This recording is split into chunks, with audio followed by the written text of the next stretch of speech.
Subscribe करते वक्त bell icon को जरूर प्रेस करें जिससे लेटेस्ट एजुकेशनल वीडियोस का नोटिफिकेशन आपको मिलता रहे। फेमिनिस्ट पर्सपेक्टिव, जिसको हम फेमिनिज्म भी बोलते हैं। फेमिनिज्म में क्या है कि जो हमारी सोसाइटी है ना, उसको दो हिस्सों में, दो पार्ट्स में डिवाइड कर दिया गया है, एक मेल और दूसरा फीमेल। इस पर्सपेक्टिव के अंदर जो है ना, फीमेल के बारे में बात की गई है, फीमेल के राइट्स के बारे में बात की गई है, उनकी इक्वालिटी के ऊपर बात की गई है कि जो मेल्स हैं उनकी बराबरी में ही उनको भी समझा जाए, मतलब इक्वल ट्रीट किया जाए मेल और फीमेल को। फीमेल को ना कमतर ना समझा जाए।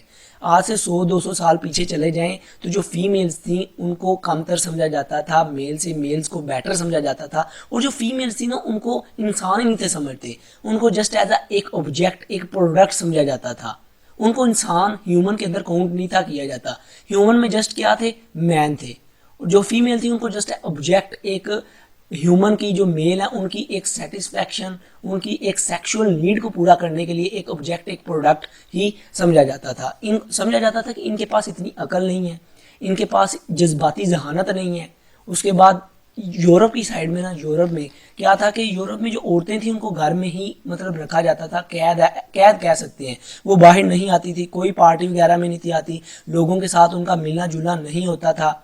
जो मेल थे ना वो जस्ट एज अ पब्लिक थे, वो पब्लिक में जा सकते थे। जो फीमेल थी वो घर ही रहती थी।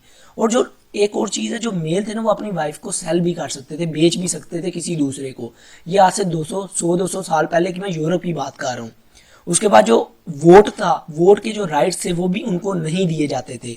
उसके बाद जो उनकी अपनी औलाद होती थी, जो उनके अपने बच्चे होते थे, उनको भी उनकी प्रॉपर्टी नहीं था समझा जाता। कहा जाता था कि ये फीमेल की प्रॉपर्टी नहीं है, ये मेल की प्रॉपर्टी है। वो उनको अपनी हस्बैंड की इजाज़त से बगैर अपने बच्चों को टच भी नहीं थी कर सकती, जो फीमेल थी। और उसके बाद देखिए ना, आहिस्ता आहिस्ता फिर क्या हुआ, फिर तहरीकें चली। सबसे पहले जो है ना, नेदरलैंड और फ्रांस से स्टार्ट हुई तहरीक 1872 में, और इसको हमने नाम दिया फेमिनिज्म का, जिसमें औरतों के बारे में बात की गई। और चलते चलते फिर 1910 में यूएसए में जो है, उधर से एक तहरीक स्टार्ट हुई। फिर आहिस्ता आहिस्ता जो है औरतों को जो है वोटिंग राइट भी मिलने लग पड़े।